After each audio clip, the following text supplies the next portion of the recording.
दिल्ली की water women के नाम से मशहूर शिप्रा पाठक को पर्यावरण संरक्षण और जल बचाओ अभियान के लिए लंदन की संसद में सम्मानित किया गया है। उन्हें यह सम्मान अंतर्राष्ट्रीय मंच पर भारत की जल संस्कृति, पर्यावरण संरक्षण मॉडल और नदी बचाओ अभियान पर वहां के सांसदों को जानकारी देने के लिए मिला। इस बीच हमारे संवाददाता अवनेंद्र सिंह ने वाटर वुमेन के नाम से मशहूर शिप्रा पाठक से खास बातचीत की। उन्होंने क्या कुछ कहा है, आपको सुनाते हैं। भारत की बेटी दिल्ली वापिस आई हैं, शिल्पा पाठक हमारे साथ हैं। आपने कहा जाए कुंभ पर एक पुस्तक लिखी, उसका विमोचन आपने लंदन में किया। किस तरीके से देखती हैं, क्योंकि कुंभ पे इतनी जल्दी पुस्तक लिख पाना आसान नहीं होता। मैं नहीं चाहती हूँ लोगों के दिमाग से कुंभ निकले।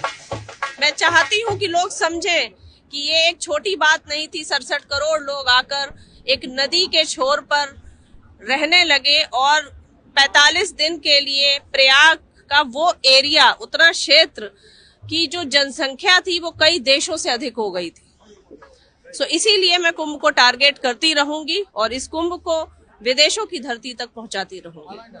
लंदन गई, वहाँ की संसद में भी गई, आपने बोला किस तरीके से आपस में आदान प्रदान हुआ बातों को, क्या क्या चर्चाएं वहाँ पर हुई?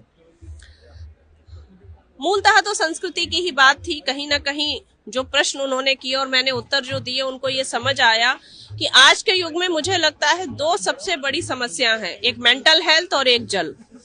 मेंटल हेल्थ के लिए जो हमारे आज से 5000 साल पहले ध्यान, योग सब आ गया था, आज पूरी दुनिया आप देख रहे हैं उसकी तरफ भाग रही है। वो लोग भी ये समझते हैं अगर ऐसा नहीं होता तो क्यों भारत से एक सामान्य से कस्बे की लड़की को वो बुलाते। नदियों को भी लेकर के आपने जिक्र किया कि भारत की नदियां साफ नहीं है, इस पर क्या कुछ चर्चा हुई? आगे किस तरीके से आप इस पर काम करेंगे? नहीं, मैं कभी भी नेगेटिव बात नहीं करती हूँ। मैं सदैव कहती हूँ गिलास आधा भरा है। तो मैंने ये नहीं कहा कि भारत की नदियां साफ नहीं है। केवल भारत ही है जिसमें नदियों को देवी कहा जाता है। वो थोड़ा हमारा पूजा का तरीका है जो नई पीढ़ी नहीं समझ रही है। वो थोड़ा बदलाव की आवश्यकता है, सरकार को भी, नागरिकों को भी, और धीरे धीरे वो संभलेगा। विमोचन पुस्तक का लंदन में जाकर के करना भारत में क्यों नहीं जो है माना जाए, या फिर सनातन, लगातार सनातन की जब बात होती है तो सनातन का झंडा विदेशों में भी अब फहराता हुआ दिखाई देगा? देखिए, भारत तो अपना है ही। भारत में तो सब कुंभ में आए ही थे। जो समझ रहा है उसे समझाने का कोई अर्थ नहीं। यहाँ के साधु संत सब लगे हुए हैं। मुझे लगा कि विदेश में अगर मुझे एक अवसर मिला है बोलने का, तो क्यों सिर्फ अपने काम के बारे में ही बोलूं? क्यों ना मैं महाकुंभ के बारे में बोलूं जो भारत का काम है। कुंभ की जो आपने पुस्तक लिखी उसमें क्या कुछ ऐसा खास लिखा है जो बात की जाए कुंभ से खींचकर लोगों को आकर्षित करता हो? हमने कुंभ को उस पुस्तक में ऐसा लिखा है कि अर्थव्यवस्था भी बढ़ती है। नागा जो कभी नहीं आते हैं, कभी नहीं दिखते हैं, उनके दर्शन होते हैं।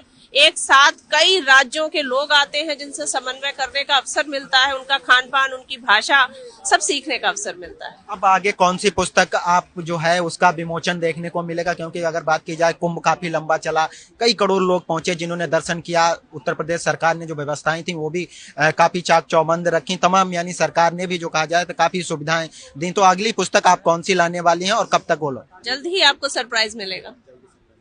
देखिए, भारत की बेटी शिप्रा पाठक थी जिन्होंने बताया कि किस तरीके से उन्होंने जो है कुंभ पे पुस्तक लिखी और उसके बाद लंदन में जाकर उन्होंने जो है उसका विमोचन किया और लंदन की संसद में भी जो कहा जाए उन्होंने अपनी बात रखी। लगातार देखिए जो भारत का सनातन का झंडा है वो परचाते हुए, यानी लहराती हुई नजर आएंगे, और उन्होंने ये भी कहा कि जल्द ही वो और भी पुस्तकें लेकर के आएंगे।